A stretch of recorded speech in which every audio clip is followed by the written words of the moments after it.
Finding food this week. Bird is over there. Let's see. Okay, that's better. So you see at the end of the bridge, you see the end of the bridge.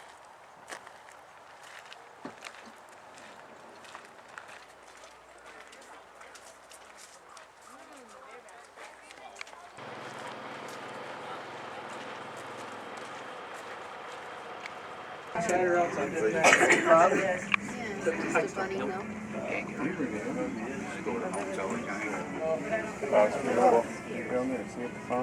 Oh, yeah.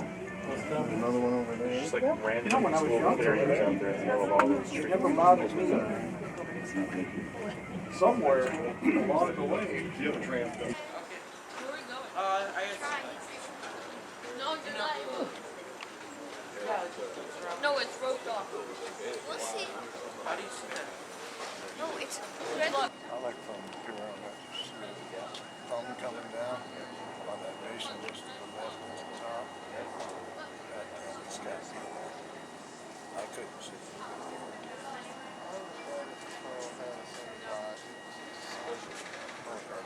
I know you did too. And probably far out there.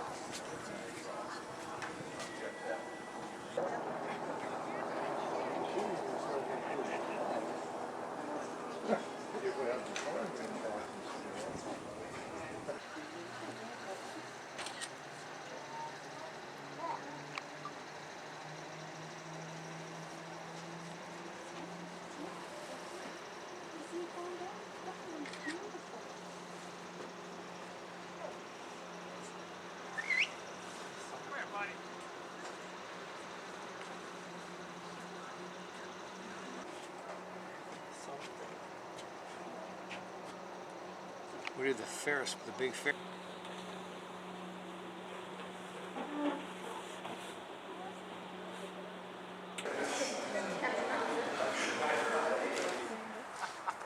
Okay. 2, 2 or 3. The white button. But up this fork Yeah, here. yeah. What's that? Ready? Okay, we got it though. She's from Ready as you'll ever be.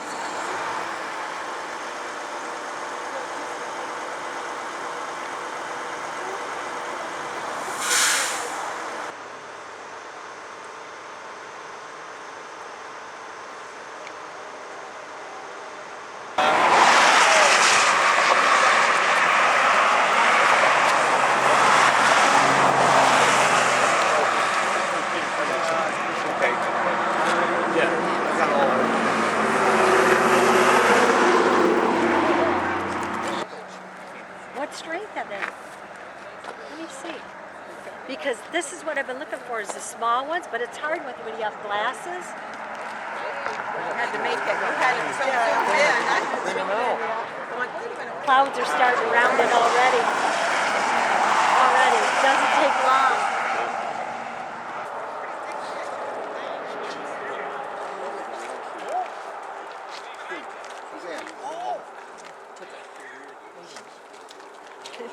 Dave, move. You're doing video. Your video.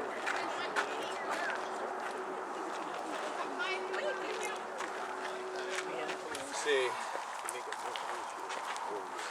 can zoom it in afterwards, I hope. Can we zoom this more too?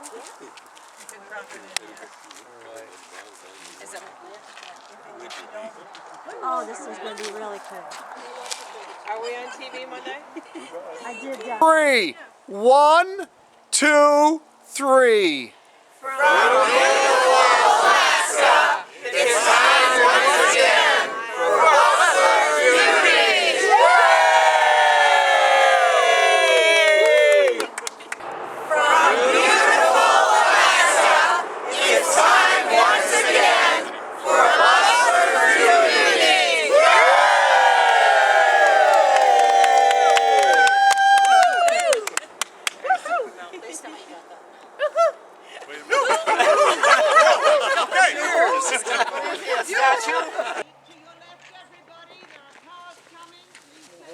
driving on the correct side of the road.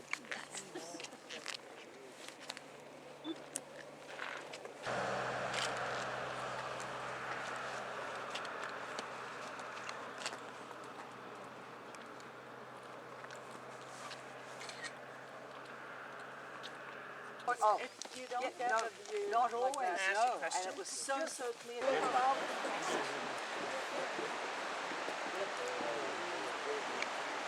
Anyone from my group want me to take photos? Right here.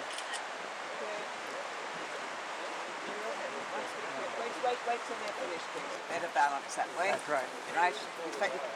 Yes. Let's move a little bit. Yeah. Okay.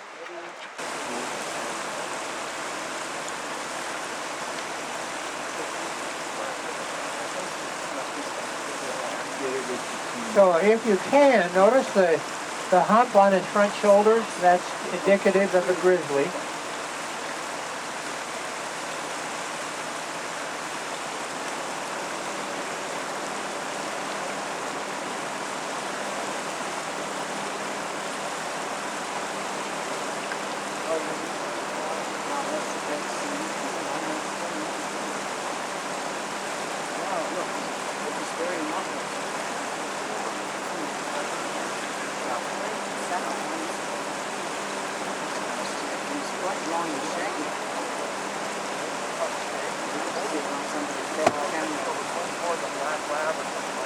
Can you see it?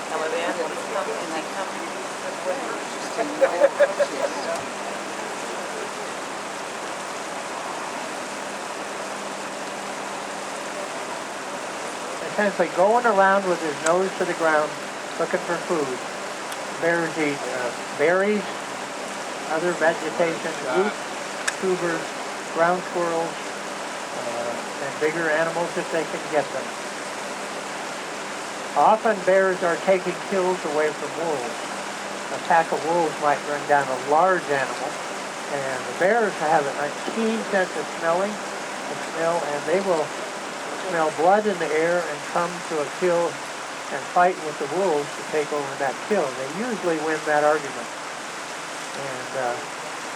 And conservationist, and he was also collecting specimens for the National Geographic Society that would go into their collections.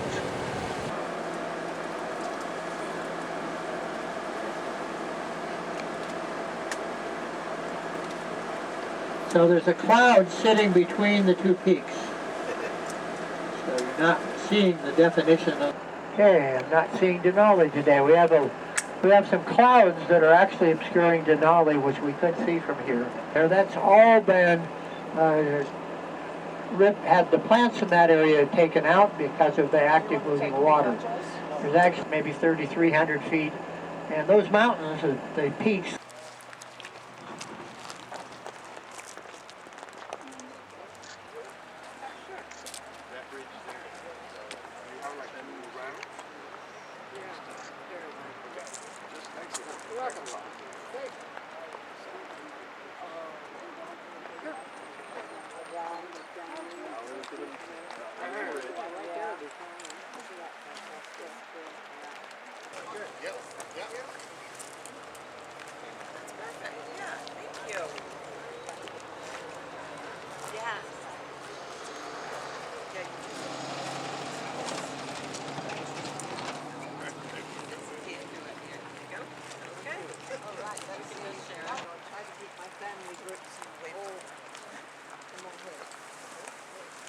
Sorted out yet? Sometimes I run out. Yeah, I just in my sleep sometimes. Yeah, rolling. I want my face. Snow-capped peaks. Thank you. What do we call them? No.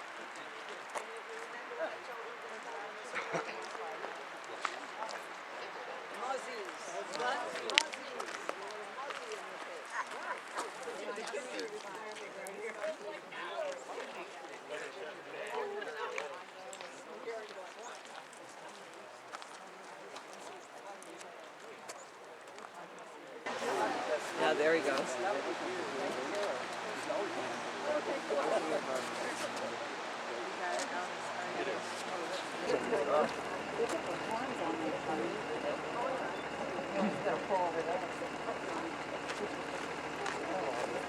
It don't get in the way, lady. Okay.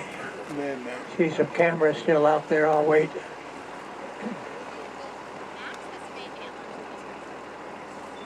They must be licking something because there's not much there. Action shot of you.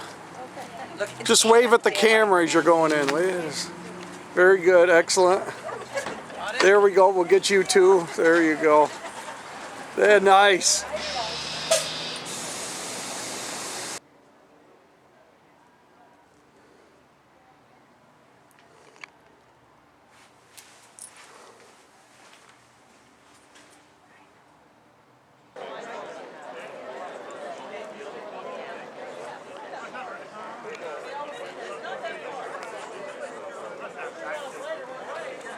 At the time, we had the littles, so they the 2 cents per row.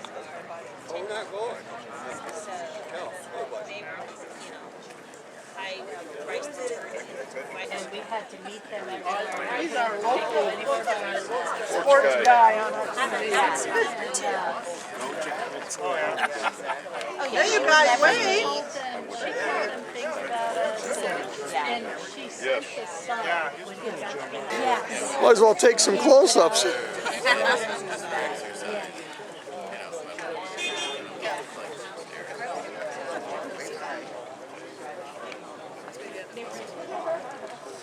The best way, and then the tankers would haul it down to the west coast. That would be the best way to do it. And so the consortium said, well, what's that going to cost, and how long is it going to get the job done? And the engineer said, well, we figure we could do it for right around 800. Got to the bedrock, if it looked promising, they would begin to extend the drift, is why we call it drift line, with a horizontal passageway. Then they would follow the best gold-bearing gravel. After they follow that gravel, they bring it back to the base of the shaft.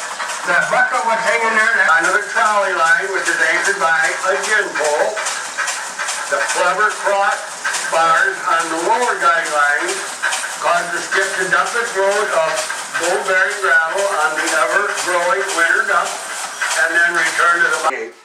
All the parts and pieces were railed across the country to San Francisco, where a crew of the miners from the FE Company of Alaska met with the crew that had originally built the boat. They assembled the boat in San Francisco. Bill, is this how you made your money? Yes, sir. One speck at a time. I think I got fool's gold. I think. Fool's gold. Very nice. I did see one speck in here. I know I got one speck. I've seen it. There's no cheese curd in there, is there?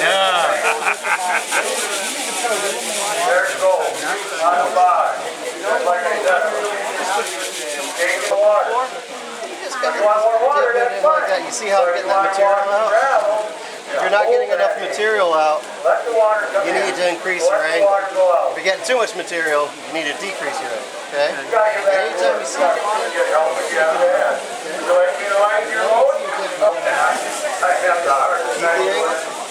there's the water off the top. Here's the dip. How you doing, Chattertons? Hi, Mel. All right. Now, let me show you something. Now, will you find as much gold as Cousin Martin? Bigger rock. We're rich. You gotta pick them up. But I never know. We're going to sign up for every trip you ever take. Gold to a pipe. Are you getting any gold? Go right to town there. Look at it. Well, yeah, the guy came and showed him how, made him look good. Give me 1 minute. Stephen, are you getting any gold? I think so. All right. Dip your way to riches. Good enough. Now get everything rolling around in The the gold circle. goes to the bottom. We're seeing the gold on the bottom. That goes under the gravel into the gold track. There you go. Make that whole pile of dirt move. Wash away Sometimes you have to kind of rotate your pan a little bit in your hand a little bit. You're welcome. There you go. You have to go maybe, you have to ask. Carry down to your dip. Okay? Can you retire? Alright. That might be the new Boulder. Oh no, that's wing dinger. I lost the road. But I'm pretty sure that everybody. Are you getting any money? Yeah. You're shaking at an angle, and then we're going to get pieces like that. And you start to come up. Nice. Real good shape. And that's bad. Don't lose it. He wants me to keep dipping. How you doing here? Hey, look at this. We got gold. Nice. Where's yours? Enough to retire? Right through it. And this is getting some of those bigger rocks. Okay. And this is just going to make that final step. He's going to help me because I don't want to lose it. This is my third pan. Did you want your eggs over easy? Would you mind? All right, is there any gold in there? There is. I've seen it. But I gotta keep working it. Your brother's taking it out by the handful. Yeah, he doesn't share either. He doesn't share? No, I got rocks.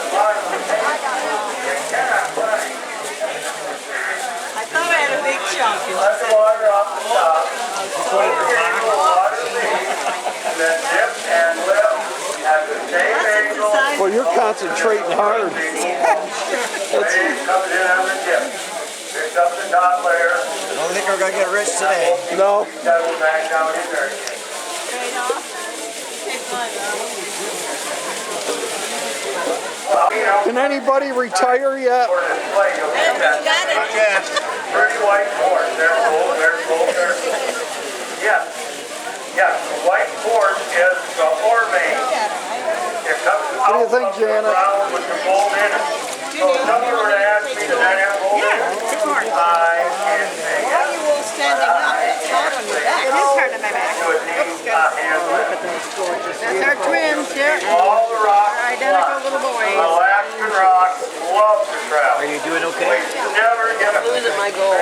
Let's see here. You'll let to the bottom of the pan. Moses. It's the gravity of That's some Pat. and that's shaking the gravity. On a wave, bring the water in and pick the top layer out. Everything that you gold, that's I don't know. to take that back out. Good job. Well, if you did, I'm just like, I battle it every day. Can you retire? No. Not. No. I was hoping so. I'm so hard, you know. I know, I understand. How you doing, Martin? Oh, he came down. There's my gold. I haven't seen that many pans today.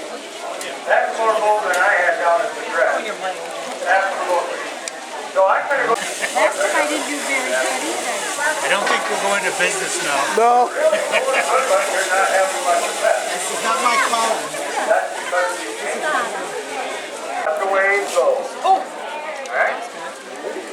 David, are you going to be able to buy another classic car? Mud pies, I think. Not today. Were you the top mud pie maker on the Wait, do youngins even make mud pies anymore? Awesome. Alright. Well, you got a lot there at the bottom. Yeah. Yeah, for you. He's got more patience than me. I'm seeing a necklace in your future. That's what I'm thinking. I'm thinking here, Bill. I'm happy. I might be mistaken, but that might be. I'm hoping today. And then this is the key right here, that ain't. Can anybody retire? So we're going to bring up the water. Get rid of those rocks. The easiest way to get the rocks out is if you have water Now, there. we're going to put this all back. You know what? I have never done anything. Look at that, an action shot. Nice. I lost my marble. How do I get rid of these? Away from the gold, goes out of the pan. Get all that out before I go Do you want to do it? I can help A you. little more dirt away from the gold. I know. I just want to pin this down until it's to the goal. Good for you. You're done. And any gold over there? On the outside. Nice. I never take a long word for it. We're gold. Where are coming from? You know, I see a gold necklace in your future. Oh, I think Rose, so. I said Rose. This is the only place I want to get weighed. Yes.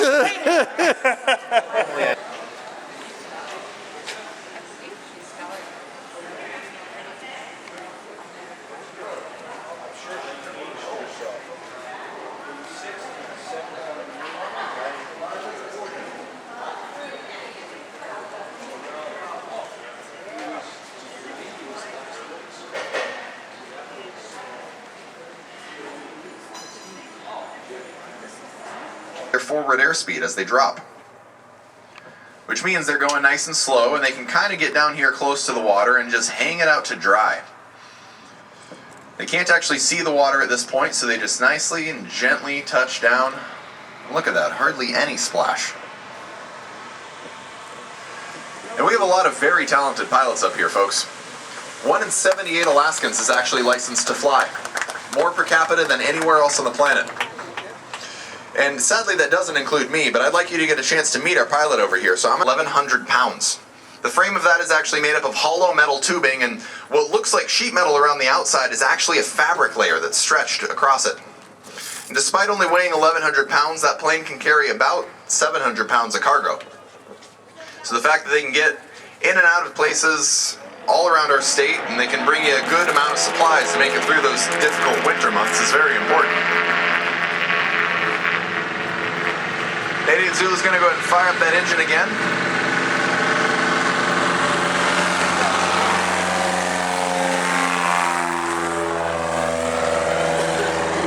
And you can see, looking at his wake, how he barely needed more than the length of Discovery 3 to get himself.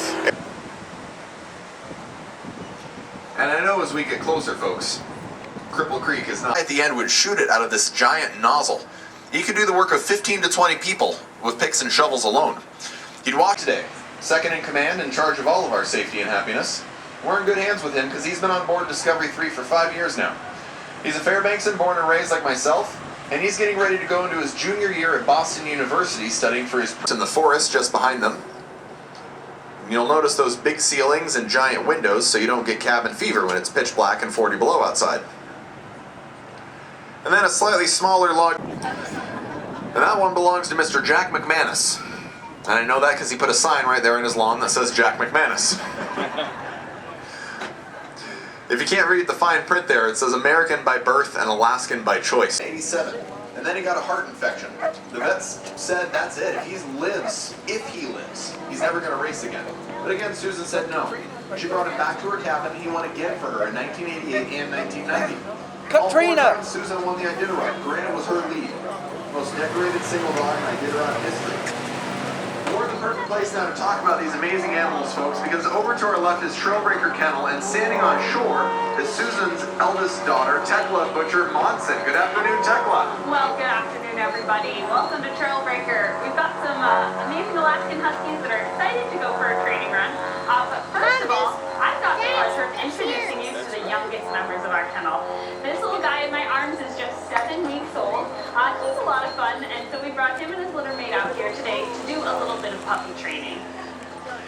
Well, Tekla, I'm going to be honest, this looks a little bit like playtime. I mean, who can blame you? These guys are adorable, but how does training work with these puppies when they're so little? Well, the most important thing is to bond with them. We start to get to know these guys really early in their life. During the first week, we'll go in with the mothers, pick up each little pup individually, and blow across their noses. Now, this is important because for the first 9 to 10 days of their life, their eyes aren't open yet. So they're still really dependent on a sense of smell to get used to us. Then by the time their eyes open and they're running around like these two, you can see that they already know the humans around them. It's what my mom would call the trust and be trusted relationship.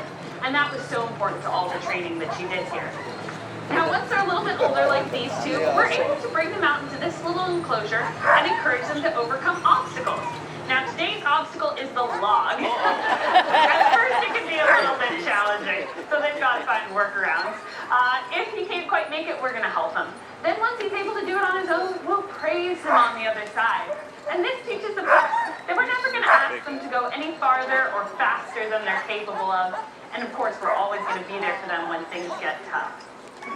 Well, I can see that these guys are starting to sometimes make it over the logs on their own. They're starting to get there, though, and I know puppies get big quick. It's not going to be long before they can just step right over these logs. How do you keep working with them as they get older?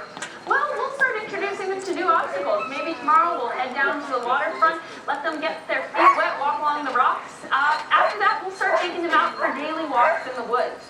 You know, these guys are actually a lot faster than us already, so we have to pass off some of the training to the older dogs in the kennel. We have retired dogs who maybe aren't running in our fastest teams anymore, but they're still so vitally important to the proper functioning of the kennel because they're in charge of mentoring this youngest generation. On those puppy walks, nobody's wearing a harness yet, they're not on any leashes, so they're actually free to run off and have their own adventures. So we encourage that. An older dog will run off down the trail and the puppies will chase her. Maybe she'll bound through a puddle, splashing away, and the puppies will follow. She'll jump over some brambles and branches, and the puppies will do their absolute best to keep up. What this does is it starts to teach the dogs that it is so much fun to work together as a group chasing that older dog. Secondly, it's a great time to start teaching them voice commands, how to come when they're called, because as they watch those older dogs come to their names like they've been doing for years, they'll notice that our voice and our commands mean something. Sorry, I'm just watching this guy make it over the log here. They're adorable. You mentioned them going into harness, and obviously that's going to be quite a ways off for these little guys, but how do you know when they are ready to actually try it for the first time? Well, first of all, size. You know, at 6 months to a year old, they're going to be the right size to run in the adult team. That's when they fit into their harness comfortably and they can lean into that to pull the sled forward. Now, secondly, we want to make sure that the instinct to pull has kicked in. These Alaskan Huskies love what they do, and we want to foster that love of running throughout their entire lives. So, again, we'll use those older dogs that have been mentoring them through puppyhood. Hook up 2 of those dogs out in front of the team, 4 to 6 of these 1-year-old pups behind them. And it's so instinctive for the Alaskan Huskies to pull that all we have to do is give the adults a forward command, they'll take off, the puppies will follow them, and they're in a well-choreographed line. So within a couple minutes, it looks like we have a small adult team of dogs. In fact, we have a saying here at Trailbreaker that it takes a minute to teach them to go, but a year to teach them to whoa. Well, Tekla, on this, I'm just kind of looking at the team you've got harnessed up and looking like they're ready to run behind you. Are they just kind of lined up in any order, or do they have specific roles within the team? Members of the team are called lead dogs. You may have heard that term, lead dog, before, because they're some of the most important in the kennel. They are in charge of steering our ship. They're also in charge of setting the pace for the rest of the team. So we want to have dogs running out there that we really know and trust. We start looking for the characteristics of a lead dog when they're just like puppies we saw a moment ago. A puppy that's the first one to jump over the log or to go down the water. We know that that dog may have the curiosity and the determination we're looking for when they're running in lead position. Now, in the middle of the team, we have team dogs. In our group, like the Iditarod or the Yukon Quest, you start off with 14 dogs per team. So you can imagine how long these lines get and how versatile the teams will take truly are. In the back, closest to the sled, you'll see we're going to hook up our biggest and burliest dogs. These guys are called lead dogs. They're kind of like the anchor on the team. They're closer to the sled, and therefore can feel more of the weight. But obviously, I'm not using a sled today. I'm using a crowbar, and it's on the training range. We did some modifications. Firstly, we've taken out the engine. So this is a 100% dog power vehicle. It's going to be completely silent and beautiful when I'm out there on the trail. Secondly, I've enhanced the brakes. And that allows us to continue to run these dogs all year round. Yeah, I'm just looking at it. It's a shame that they don't seem more excited about this. This medal let you know she's still tied up by a rope to the back, but once they free that, these dogs are off. And notice, folks, how much quieter it just got. Right? All that energy and enthusiasm converts right into dog power. Now, she's actually going to do a quick U-turn here. You'll see her again on the far end of this dog yard, coming from right to left, out from behind the cabin that her mother and father built together. You see that team picking up speed as they go. Every other dog in the yard freaking out. Hey, wait, pick me, I want to go. But you don't have to worry, because every dog gets to exercise every single day here at Trailbreaker Kennel. It's part of what makes them so long-lived and such amazing athletes. Granite lived to be 17 and a half years old before he passed, even after his near-fatal heart infection. And he ran over 40,000 miles in his lifetime. These dogs are capable of great things as long as you take good care of them. Now keep your eyes peeled at the far end of the lake here, at the base of those tall trees, because the rest of this trail cuts directly across there. We should see Tekla coming out any moment now. Assuming the dogs haven't gotten themselves distracted by a squirrel. Well, here we are, coming out of the trees on the other side of the lake, and these dogs are really flying. It's so impressive that they can carry me and the four-wheeler. Together we weigh about 400 pounds and still be going at 20 miles per hour. Now, what I like to do during any training run is look at their tug line. That's the line that attaches the back of the harness to the four-wheeler. Looking up and down my team, I can see that all of these dogs are working together and doing their job by the fact that all of their tug lines are nice and tight. It's a beautiful day to be out here on the trail, and the dogs are absolutely loving it. I feel so lucky to be able to work with my dogs here out, doing what they love. Now, up ahead, I'm going to give my lead dogs a little bit of command. I'll call you on the way back. Alright, so you hear that ha command. That's for left. G is for right. And those commands actually come from driving mules on a farm. But you notice that she didn't have any bits in their teeth. There's no reins at their back. She doesn't have any physical means of controlling that team. It's all that trust and be trusted relationship that the dogs are willing to listen to your verbal commands. Other commands include hike or all right to get them started. You know, they don't actually say mush. That was from an old radio show. Team made that turn beautifully. And now we're on the homeward stretch. That's when they really kick it into gear to get us home. Like any endurance athlete or marathon runner, these Alaskan Huskies know that they need to save energy in reserve. So at the end of a race, they can pass competitors in front of them and keep those other competitors behind them. This team looks great and they are excited to get back to the yard. Now, folks, you mentioned that trust and be trusted relationship. It's right there in the name that it has to go both ways. You know, Susan herself actually used to come out and tell us a story of her taking the dogs for a training run out over the frozen Yukon River and coming up to a fork. She gave Brandon a G command to go right, and he pulled left. Never disobeyed her like that before. So again, she said, Brandon, G, and he jumped left. And finally she said, okay, the dog's trying to tell me something here. So she let him pull him left, and he didn't take the left fork, he pulled them off the river. And once they cleared the ice, it collapsed. She always said it could have been the end of it for her and the dogs right there if she'd forced the issue. You know, they have amazing instincts. You have to be willing to listen to what they're trying to tell you, especially when you're out hundreds of miles from civilization. And Susan and her husband Dave worked extremely hard to preserve the story of Brandon. During the last year of her life, they actually got it written down and published into this beautiful children's book that I'd like to tell you folks about here in just a minute. It looks like Tekla's getting ready to finish up her run out here.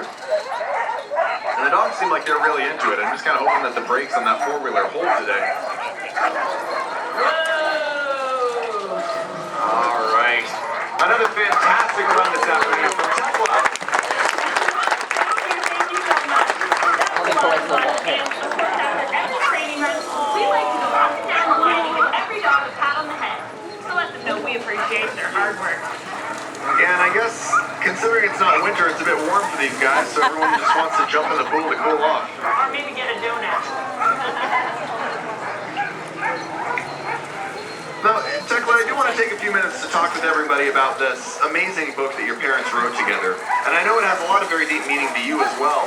And I'm hoping that when we see you down at the Chena Village later on, if somebody has a copy and would like you to sign it or personalize it for them, would you be able to do that? Absolutely. You know, I grew up hearing my mom tell the story of Brandon time and time again. She was so proud because he was just this little puppy that nobody believed in. But with my mom's hard work and dedication, he became one of the greatest lead dogs of all time. That's always stuck with me. It told me I can chase my dreams no matter the obstacles. So if you'd like to get a copy of this book for your children, your grandchildren, or maybe even a public library, I'd be honored to dedicate that for you. Well, thank you so much, Tekla.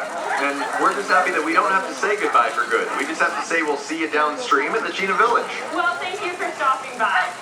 Thank you for having us. And of course, thank you to all of the amazing trainers over at Throwback Hill. And thank you, dogs. All right, let's go.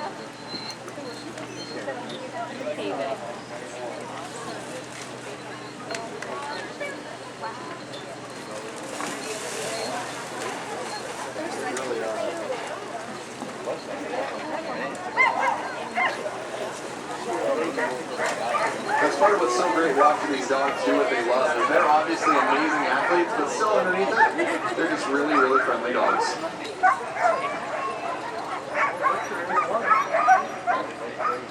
You know, folks, if you want to take a minute, because everything you need is right there in one convenient package. Right? There's meat for food, hide for clothing and shelter, antlers and bones for crafts and tools, hooves, guts, sinew, brain. Every part of that animal will get put to use. And because these guys are the same genus and species as their wild caribou cousins, they have all the same evolutionary traits, which is why we like to trot them out and show them off. Well, insulated, it's kind of like a built-in down jacket, but it also serves to keep the caribou very buoyant. You can't sink an adult caribou over his head in water. I would challenge you to try. And that comes in handy because these giant herds migrate all around Alaska, and they'll eventually come across some of those 3 million lakes and rivers I was telling you about.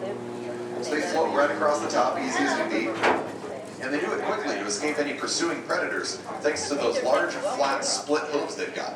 Those make excellent paddles. And they actually use those hooves to help them find food, too.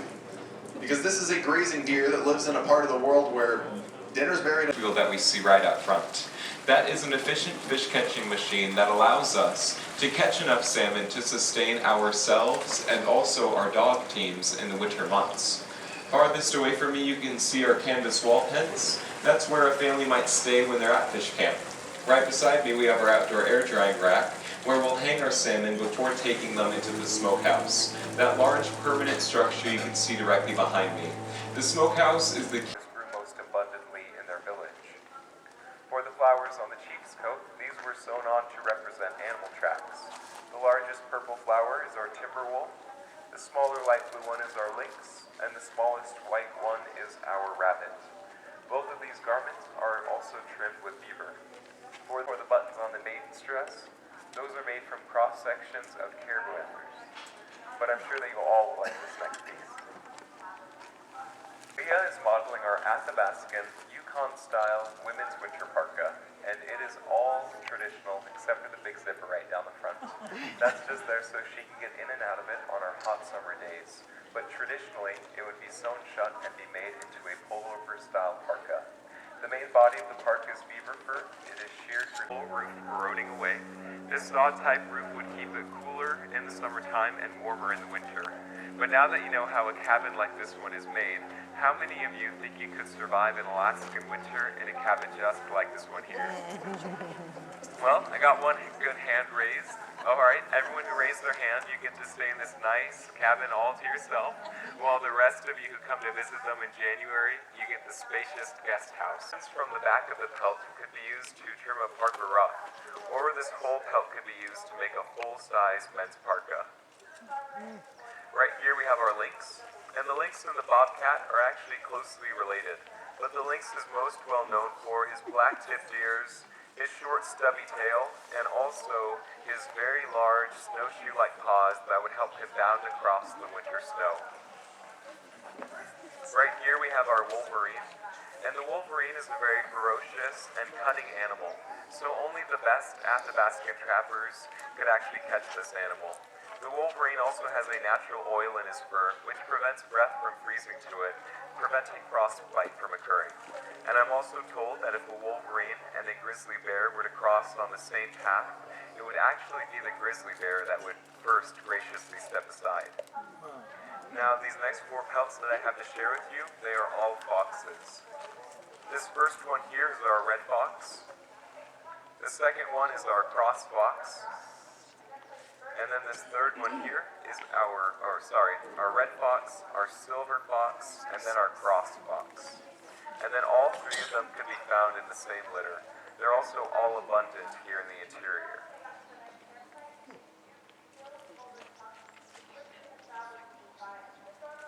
This one right here is our Arctic fox. Now, he's not found here in the interior of Alaska, but is found above the Arctic Circle. This is our Arctic fox, and he's in his winter pelt right now, but summertime he'll camouflage to a darker brown color. For survival. Can you all hear me over that plane? Alright, great. Now, the Athabascan people were able to survive in this land by hunting the larger game animals found here in this area, such as the moose and the caribou. Now the reindeer that you see here, these are the domesticated relatives to the caribou.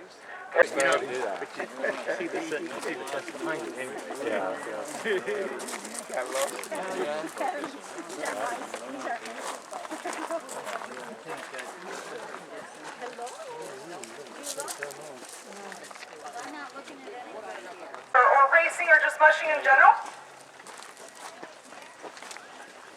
Do they spend their entire lives outdoors? Do they spend their entire lives outdoors? They spend about 95% of their lives outdoors, simply because they need the cold. It's not them enduring the cold, it's them thriving in the cold. So their ideal temperature is actually about -20, -30 degrees. So during the winter, if I brought them inside, I'm actually doing them a disservice. About 2 hours inside, they're kind of like, Mom, like, get me outside, it's warm in here. And I keep my cabin at 65 degrees. So their ideal temperature is so low simply because they're burning about 10 to 12,000 calories a day. So they're just really, really hot burners. Now, as they get old, metabolism slows. Just like with people, as we get older, our metabolism will slow. So when they do get older and they start to retire, we will open the door to our cabin, and they'll naturally want to come in because it will be warmer in there, and then they find the couch.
On the count of 3. Nice and loud. 1, 2, 3.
I think so.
You think you did? I think I was thinking about it.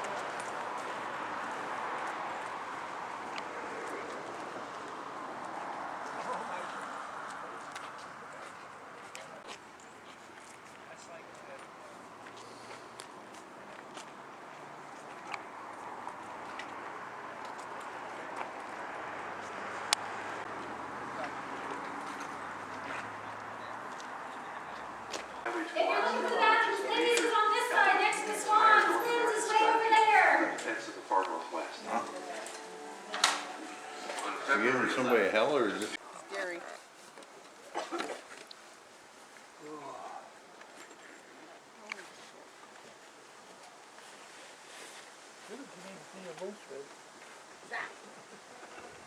Probably the only one I'm going to see is docs.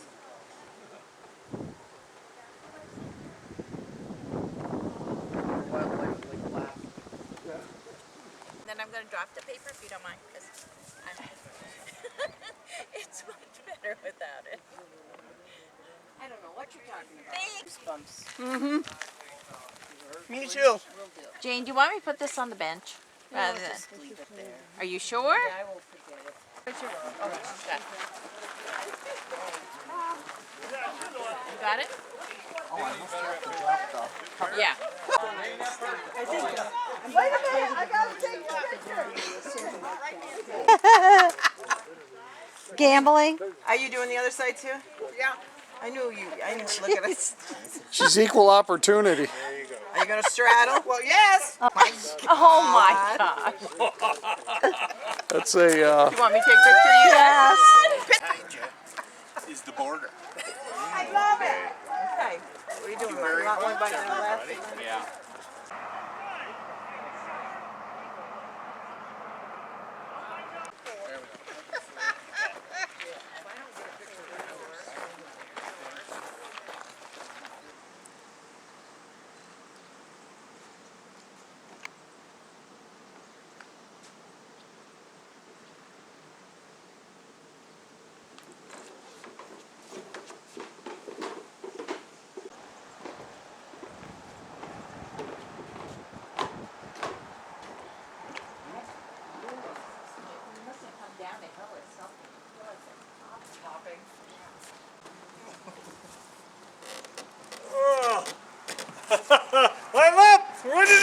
Views. Oh, there, yeah. Did you always see moose and stuff when you came? Not, you know. Hit.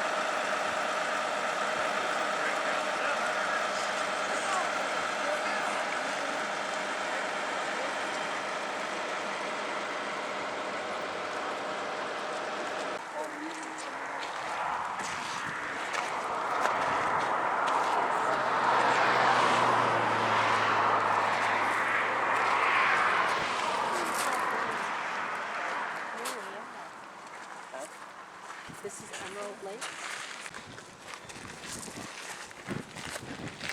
Excuse me. This right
就是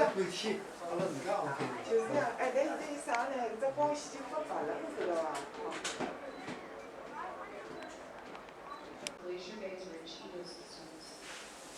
Alaska's most famous fish, salmon, are unparalleled contributors. Feast on adult salmon, often leaving their carcasses half-eaten and decomposing, bathing the forest with ocean luxuries.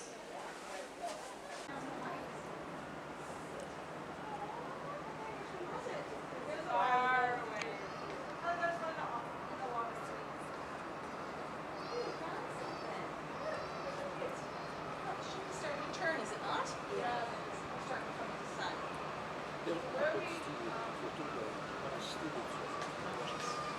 Still be for boost.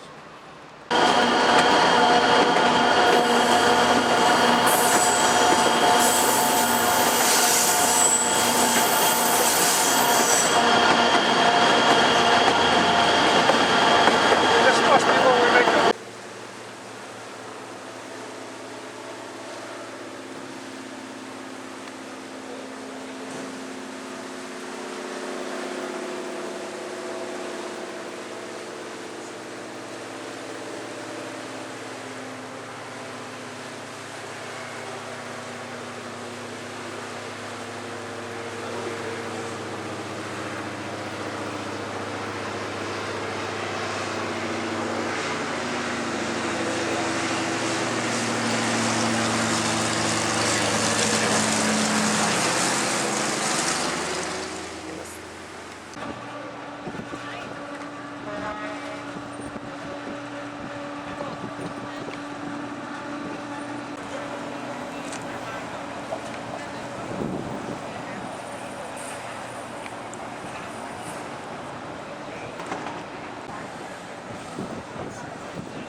Say hi, guys. Hi, Mel! How we doing, Mel? Looks like it's hi, Mel! How's everything? Happy shopping in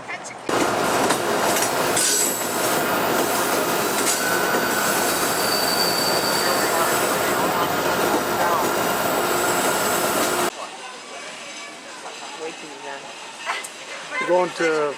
I know, but I'm waiting for you to get done so I don't want to record it.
overhangs our balcony. Oh. And beside us looked like he was a raindrop. You know, we could peek through. Look at that, had a raindrop. He has that whole big part out. Yep.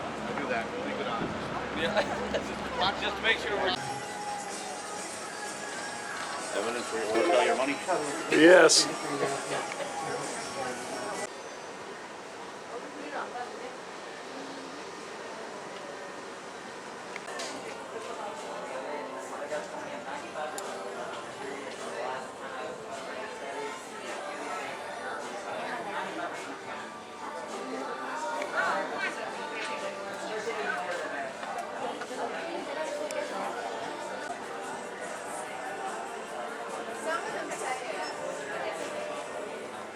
Uh-oh.